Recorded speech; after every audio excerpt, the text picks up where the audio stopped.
sugar that I will never comprehend. So high and mighty and yet closer than a friend. Good morning. It's Thursday morning, 9 a.m. And this is People Power with Priscilla. We are the people and we have the power. Good morning, everybody. It's Thursday, 9 a.m. So it must be People Power with Priscilla. And today I have a guest on with me who we have similarities. She is a broadcaster. She's a motivational speaker. And her name is Solace. How are you? Good. And she's also an author. Right. And what's the name of your book? Wisdom Walk Talk. Wisdom Walks Talk? Correct. Oh, okay. So how are you? I'm doing okay. Okay. Yeah. This is my first time meeting you in person, but we have been having conversations over the phone. And right. I welcome you to my show, People Power with Priscilla. And so tell us a little bit of your journey. I hear you were born in Boston, but you moved to, you was in Vegas for a while, and you did broadcasting there. So tell us a little bit about your journey. Well, I do consider my life journey my wisdom walk. Because every step we take, we learn something, whether we go backwards or forward. Mm-hmm. But I am a Roxbury native, born and raised. What part of Roxbury? Like Eggleston-ish. Oh, okay. Yeah. I don't know a lot of people. My grandmother owned the big brown house on the corner behind Walgreens. Oh, okay. No longer, she's no longer here, so we don't have the house anymore. Okay. However, I grew up here. What Boston. schools did you go to? Went to school in Needham initially, and then graduated from Charlestown High. Okay. Yeah. I've done, a couple of things after that, kind of like certifications, things like that. I am professional in public speaking or public narrative. Mm-hmm. I am affiliated with Union Capital Boston. Okay.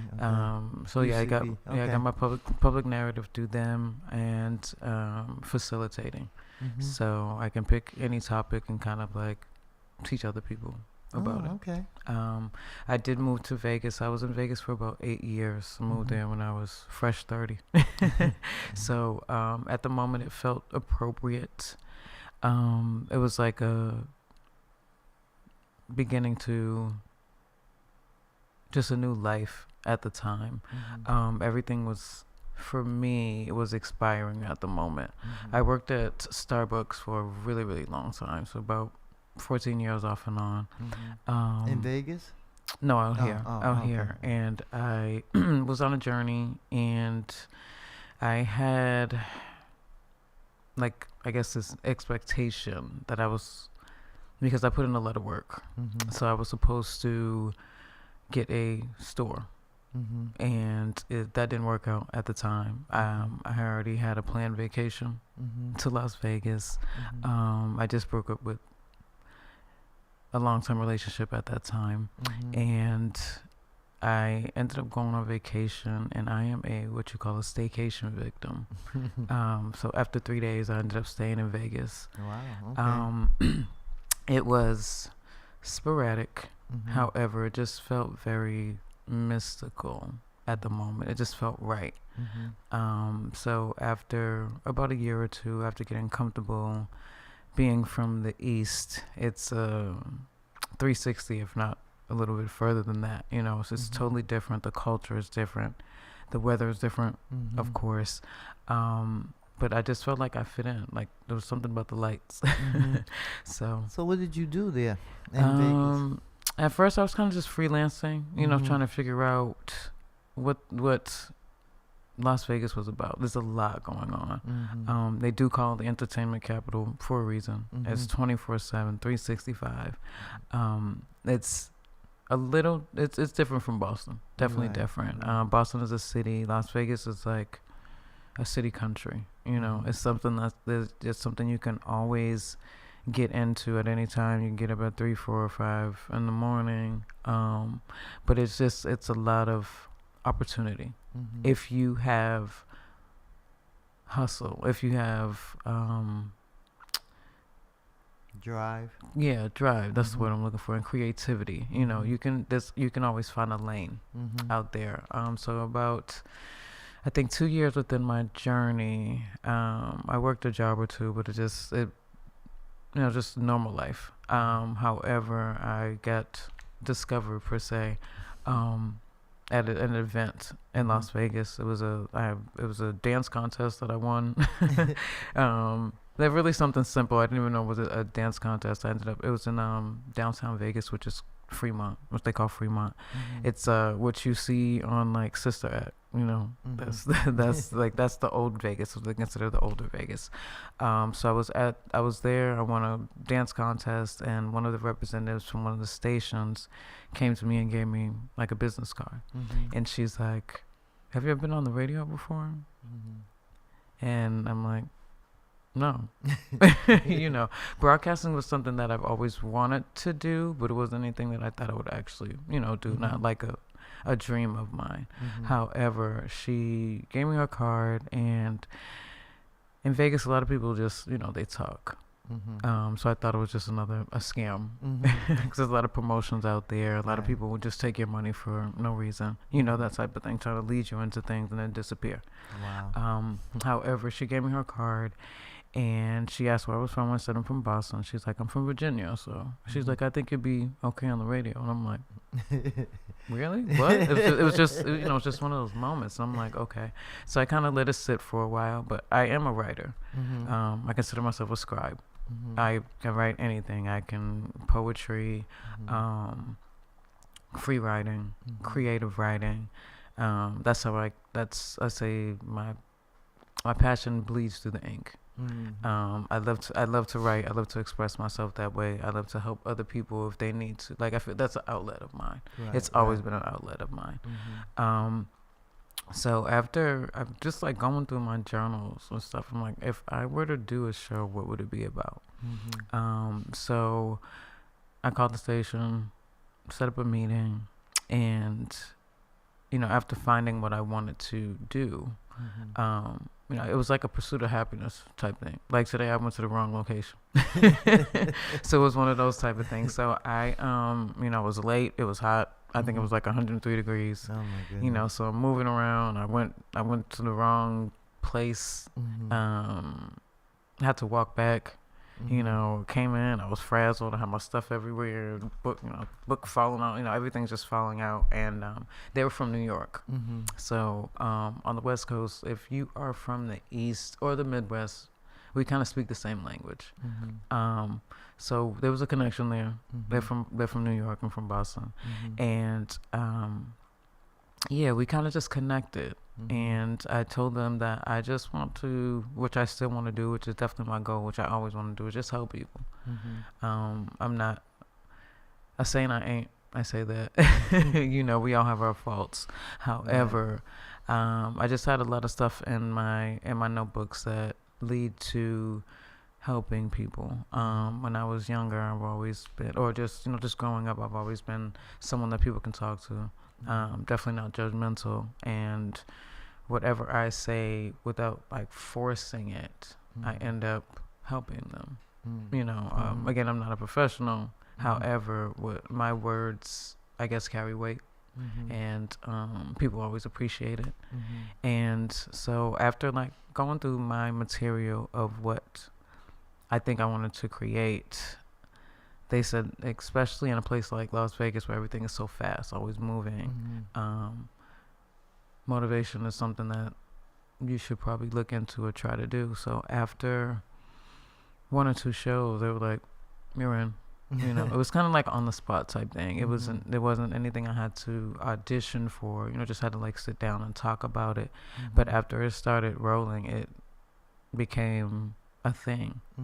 So I worked with them for about 3 years. Then the station closed, and I went to. Was it music or was it talk? Was it a talk show? A little bit of both. Yeah. Mainly talk at first, and then when it became popular, I was able to connect with local celebrities, as they call themselves, and just people throughout the city that had the same mindset as far as like motivation, helping people, putting the word out that there are options to be positive.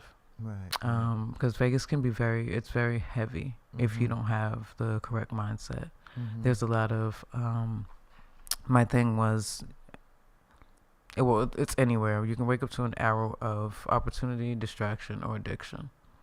And distraction or addiction is definitely heavy in Las Vegas. So, or anywhere in life, but specifically there, it's like I consider Vegas like if you walked into a room of your desires, you can pick anything in there. You know, you can pick anything you want. What would it be? So if you want it, it's there. However, it's harder to maintain focus because there's, again, so many distractions, so many things that you can get lost in, the nightlife, you know, just anything that can deter you from your direction. So when I put that out, I didn't think that it would be like, you know, a thing.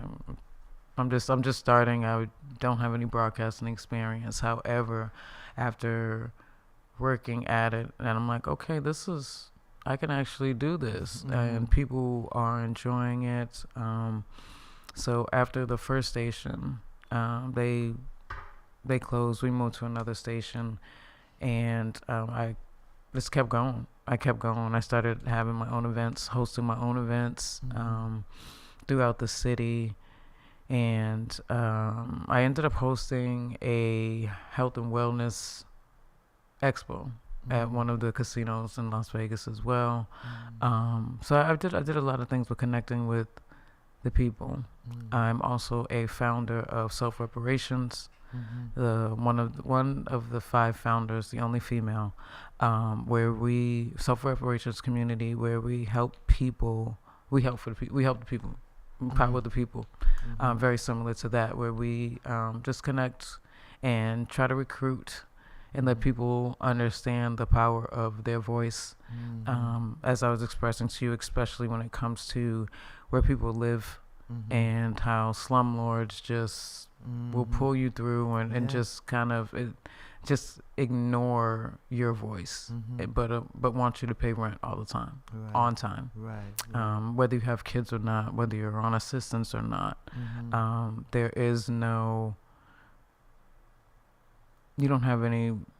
There's no pull. You know, they don't give you the room to breathe. However, you can have a infestation of, you know, roaches, whatever the case may be. Bed bugs is a thing. Was a thing out there. We've seen so many things, and management changes so frequently out there because they're all like LLCs, you know. So they just kind of just come in, claim the property, collect the money, and leave. So yeah, some people had children in these situations, and they were afraid to speak up. They didn't know how to speak up. So we stepped in, and we removed a couple of management companies, getting lawyers involved and stuff like that. And we were able to connect with the community and, you know, feed the kids, talk to them, tell them about being proud of being who they are, understanding the power of being melanated, and understanding that you don't have to necessarily conform to fit in. You could just continue to be yourself and continue to learn about what you learn in school, and you can go further than that versus just the curriculum. Education in Las Vegas is last on the list compared to a lot of things. So being from Boston, which we consider education number one, to be from here and witness that, I'm like, okay, we need to try to figure something out to step in. So we've done that. We've done a lot of just like marching around the city, connecting with the communities, and just making a change, trying to make a difference. Yeah. And we've expanded. I think we are affiliated with the Black Panthers. I was telling you that, as we are all former Black Panthers. So we decided to just make our own type of thing with our rules, not necessarily different from, but we tweaked them a little bit so we could work on our, and we don't have to carry the weight that the Panthers do. Right. Yeah. So, you said that that you worked with, so the second radio station that you went to, did you do the same thing, broadcast and motivational speaker? And Yeah, but then it became more of a whatever you can bring to the platform, it's still definitely in the base of motivational speaking. However, a lot of people want to talk about other things as well, just city stuff, like government officials, stuff like that, deeper issues. And I started like expanding more, working in more places, connecting with more people in the city. And I had a doctor on, a neurologist. We were talking about brain waves, stuff like that. So it became a bigger platform. It is a Black-owned platform, female-owned at that, independently owned. So I was excited to start with them, and that's when sponsors started rolling in, and things just started getting better for me, I guess, in a sense. But yeah. So why'd you leave? I had to come back. My mom got sick, and life stops.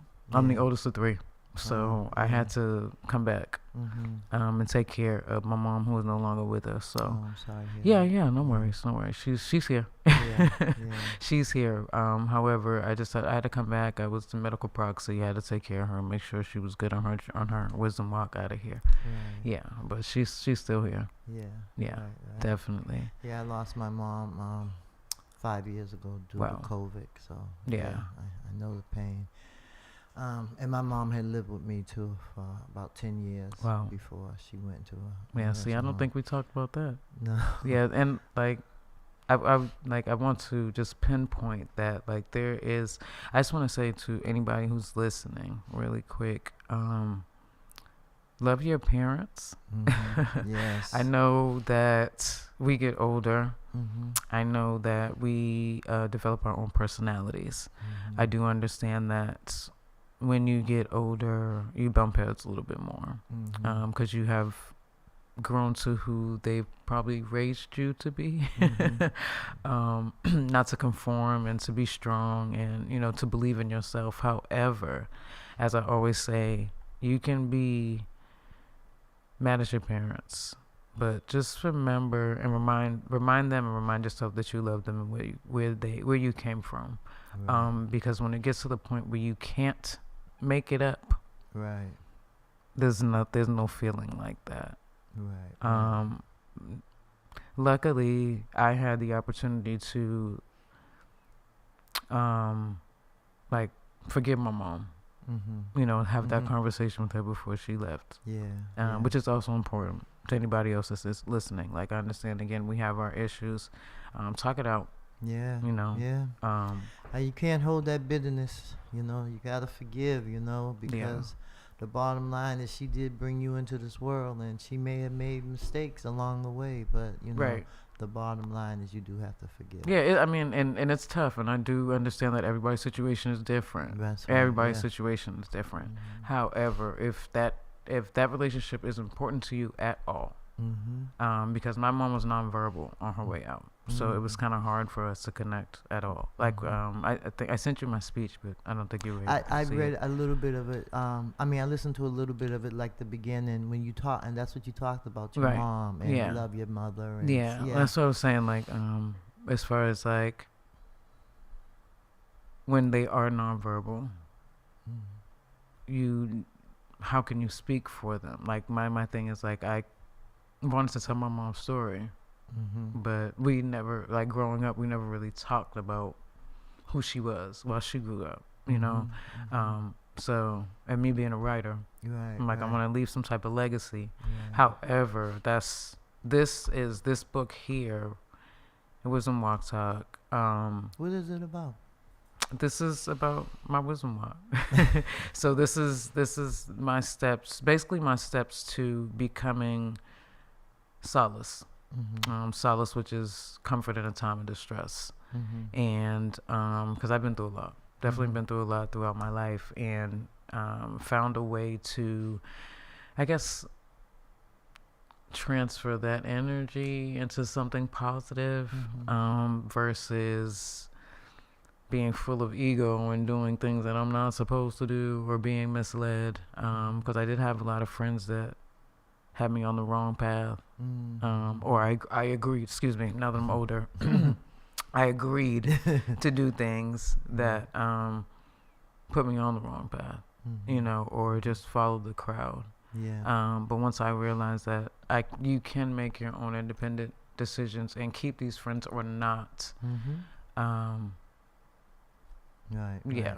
So for this specifically, you know, when she was sick, I would read the notes to her, and she was nonverbal, but so she says, but to me, she would say like, "Okay, I like that." You know, I'll get a sentence out. If it's just when it's just me and her, I'm her only girl, so you know we kind of have that connection. But she would just say, "Okay, I like that," or she'd be like, "Yeah, no," you know, give me thumbs up, thumbs down. So, and her thing was for me to always complete what I start, because I'm always halfway, because I'm like half great at a lot of things that I didn't complete. So her thing was, you know, when I was younger, especially, just an example, like clean your room completely. You know, you're not going anywhere until you clean your room. So I try to, like, you know, clean it up. She check under the bed, no closet, no, like really clean everything, you know, that type of thing. So she told me to, you know, finish it if you can finish it. 'Cause she's like, I like it. What you have so far, keep it, keep going. So this is really that, if anything, it'd be a reflection of carrying her with me all the time. Because she was the editor, to say the least. Yeah. I'm an author too. I wrote a book called I Look Back and Wonder How I Got Over. And it's about my trials and tribulations and how God brought me through them, you know, and how I am the woman that I am today because of what I went through. Right. And so I published it 15 years ago. And I'm still selling it. And I have 2 more books that I'm trying to get into, but I just can't really like just sit down and concentrate on, you know, doing the book. But God spared my life. Eventually I'll get it out, you know. So, but I found peace in writing the book. You know, I found that after it was published, I found out that there were a lot of women that had kind of had my same journey, you know, and I felt like it was like a release to me, you know, and I believe that it helped a lot of people, you know, along the way. And so I'm thankful and grateful, you know, for that. But yeah, back to our parents and loving our parents. My mother bore 7 children. I was her 3rd child, her first child born in Boston. And I was the one that she gave away. But she gave me to my aunt and uncle, you know, so it wasn't like she abandoned me and, you know, had some strangers adopt me, you know, because back in them days, you know, if you couldn't take care of your child, you gave them to an aunt or an uncle, you know, someone to raise, you know. So for the first 12 years of my life, I thought she was my cousin. And through other avenues, I found out she was my real mom. And I used to journal. I used to write diaries. I used to keep a diary, and I remember writing. One of the things that I wrote was, when I turn 12 years old, I'm gonna go live with my real mom, and it happened, and it you know. So, but yeah. So I, you know, definitely, we as people must learn how to forgive. We cannot continue to hold bitterness in our heart, because we ask God to forgive us. And how can he forgive us if we don't forgive other people, you know, especially your mom, you know, especially your parent, you know. And so, but you know, it's a learning. I think it's a learning curve, you know. But I just have I really feel bad for people that hold bitterness in their heart for their parents, you know, because the Bible tells us, honor thy mother and thy father that their days may be long, you know. And so some people feel like, you know, well, if I don't say nothing to them, if I don't speak to them, if I don't acknowledge them, you know, I'm good. But, you know, we all got a cross to bear, so we have to, you know, just make changes. Think about it. Yeah, just overall, you know, and then and speaking of like losing anybody that's really, really close to you, grief can take you I know. through waves that you never even expected. Like, you know, I'm sure, you know, you're familiar with the funeral, planning the funeral, you know, things like that. They put me in the driver's seat for that. Yeah. Which is never easy.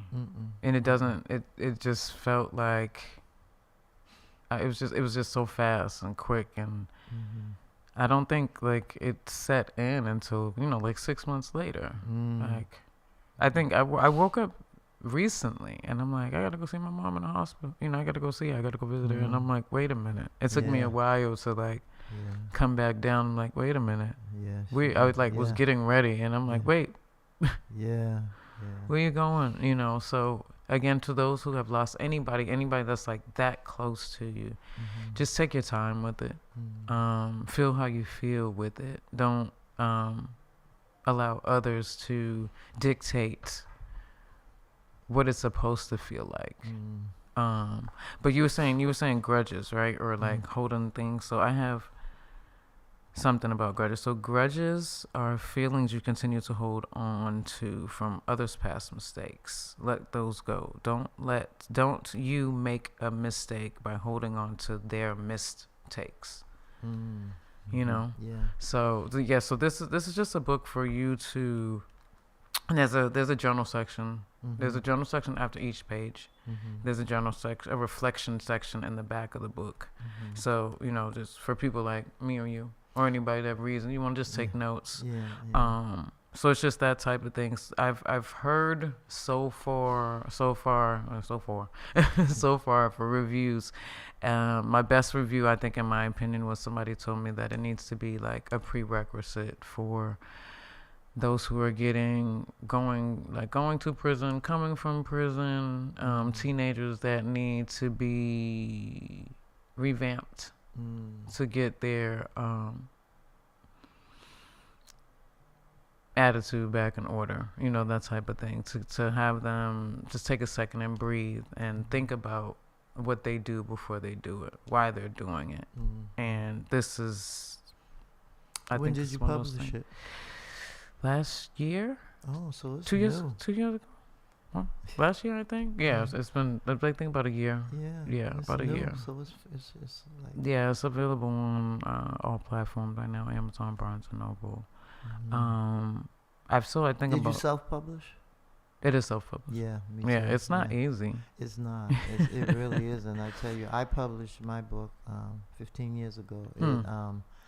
I did in September of 2010. Yeah, September 2010. That's when my book came out. Yeah. And I mean, it was because it took me 5 years to write it. I started writing it in 2005, and I didn't finish until 2010.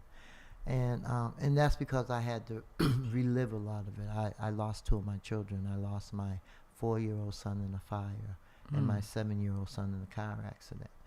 And so that took me on a whirlwind of nervous breakdowns, mental breakdowns, and being hospitalized and just going through a whole bunch of stuff. And so when I finally finished, I really felt like I had accomplished something. Absolutely. Yeah. Yeah. It was kind of like a healing almost, you know. Because when you're in these when you're in these hospitals, when you're going through, and you don't know what you're going through, and you don't know why you're going through, and a lot of it was grief. I didn't know how to grieve, you know, and so I I moved to Anchorage, Alaska for a year, and I came back and I just snapped. You know, the things that was going on. You know, it was in 1975. People, you know, was busing down here, and I lost it. You know, and so. But thanks to God, like my last breakdown was in 1995. So that's been 30 years. And God told me, He said, "You'll never be in another mental institute again." And I haven't. I've had, you know, some good days and some bad days, you know. But I thank God. I thank God a lot, you know, because things, you know, we go through life, we don't know why. We don't understand a lot of things, you know. But I just believe that we just put our hands in God's hand, you know, and keep the faith, because it's not easy for us, especially us black people, you know. I'm about our people. I'm about black people, you know. I like other people, you know, like the Hispanics, the Chinese, you know, but I'm totally black, you know, and I'm proud to say that, you know. James Brown said, "I'm black and I'm proud," and I am black and I am proud, you know. And you know, we have our issues, we have our ups and downs, you know, and it's what you do to relieve those ups and downs, you know. And writing is a good thing. Like, I wrote my book from memory, you know. I didn't write not one note down. I just basically relived my whole life, and that's why it took me so long to write it, because I would get to a part and I would have to put it down for a while, you know, because when you're writing, you're reliving, you know. But it was good, and like I said, it was published in 2010, and I'm still selling the book, you know. People are still buying it from me, you know. But it's a journey, you know. Life is a journey, you know, and it's like this radio station. I've been here 10 years, you know, doing this, and it's fun, you know. It's you know, I wish we could do it more often, you know, because our community really don't have a voice. Like, they don't have, you know, we get sound bites, you know, these other radio stations and stuff. They don't, you know, I said, they don't really care about us, you know. And so as we can continue to be out, you know, I'm a protester. I've held many protesting the system, the city, you know, for the lack of jobs, construction, you know. And so I believe that, as my motto of my show and my tagline is always, "We are the people, we have the power," you know. And I work with young folks, and I'm trying to get them to understand that we are the people and we do have the power. And, you know, we take them to City Hall, the State House, we take them on different community meetings, and we allow them to speak their voice, you know. And I've been doing that for about 10 years. I partner with an organization called Madison Park Development Corporation. And we have graduations, we have fundraisers, and the youth that I work with are special, you know. They're special. They have different needs, they have different issues, you know. But I love working with them, you know. And so I feel like that's my passion, you know. That's what I was meant to do, you know. I remember when I was young, you know how they say, "What do you want to be when you grow up?" And I always said a teacher, but I went into banking and nonprofit and all this other stuff. But now I am a teacher, you know. So I mean, it took a long time to get there, but that's all right.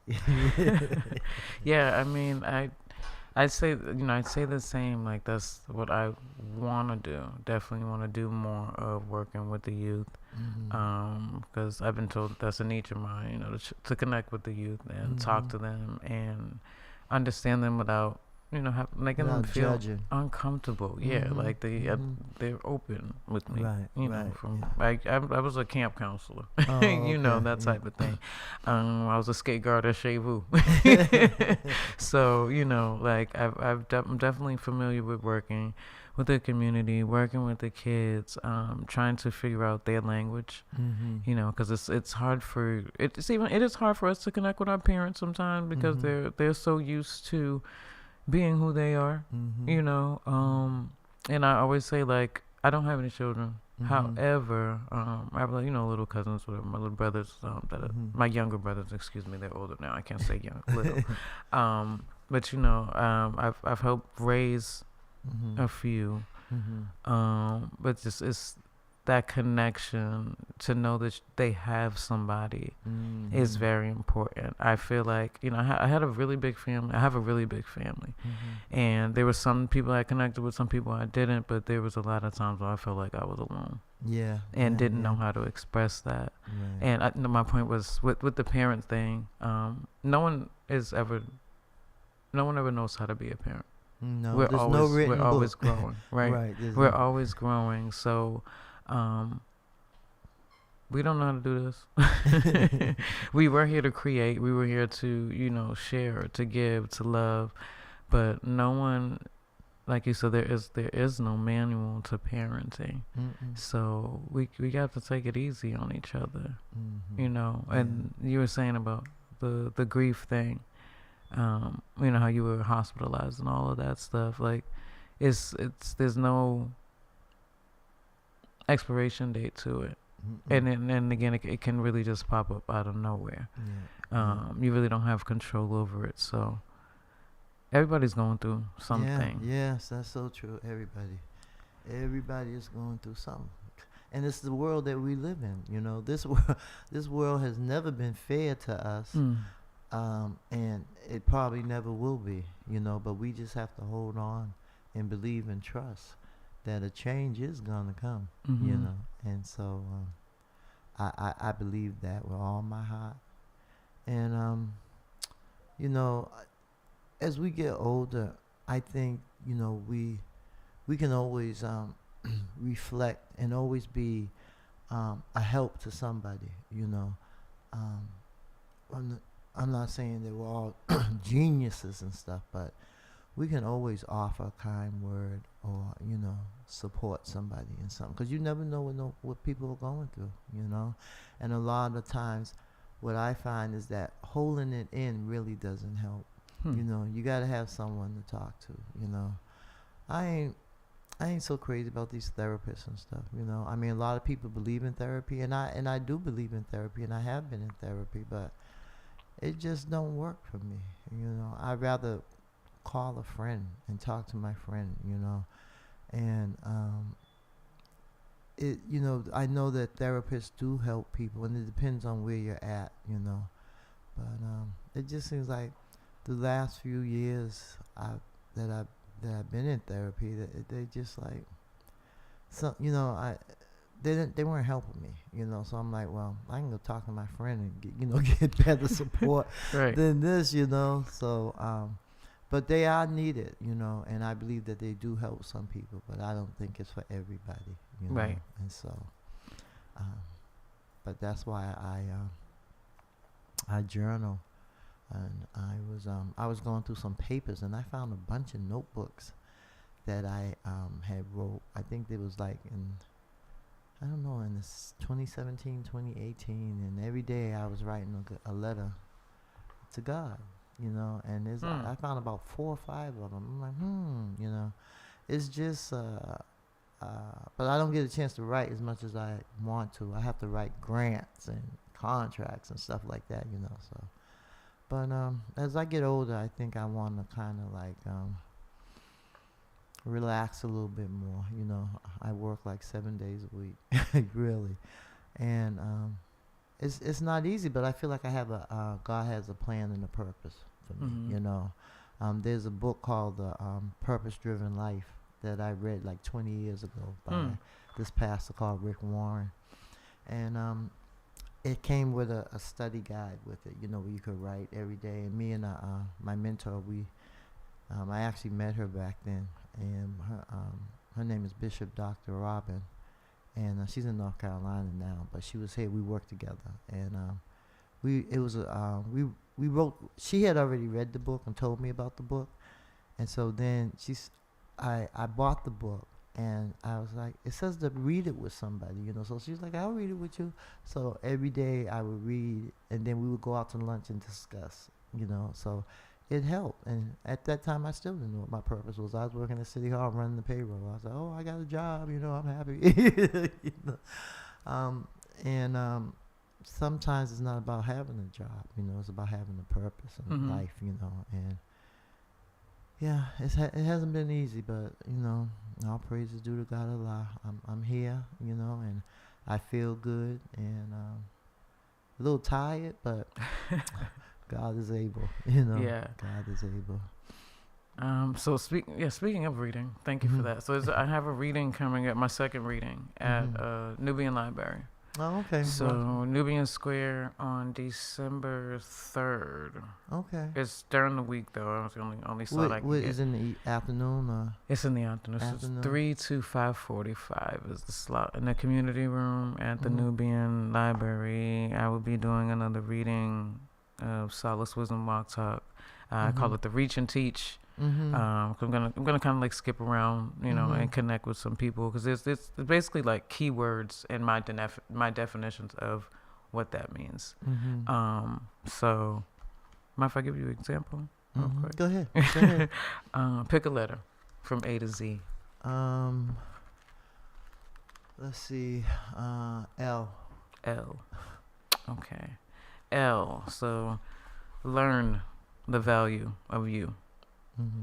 Listen to what the Most High and Spirit guides are communicating to you. Language is displayed in a variety of ways. Body, speech, and actions. Are you bilingual? Are you multilingual? Love, the spirit within and the human connection you are connected with. Levitate and elevate with the new foundation of awareness. Continue to create opportunities for the unseen. So everything is kind of like that. Then I have the written space in the back. Okay. Yeah. So like that's what I mean. It's like my language, my lingo of what these words meant to me along my journey. Right. So I'll be having like open conversations of what does learning mean to you? What is accountability to you? What is commitment to you? And how can we solidify that as a group? Right. As a people, and actually apply that and show the youth how to use it as well. Like I said, same thing with you. I want to do like writer workshops. I want to do a book club. I want to connect with people that have like minds that understand that we do still need a village. Like you said, like back in the day. Yeah. Everybody used to tell my pops and my mother where I was at. Like, huh? How did you? They would tell. Like, Sade, what are you doing? What were you doing down Dudley? I'm like, huh?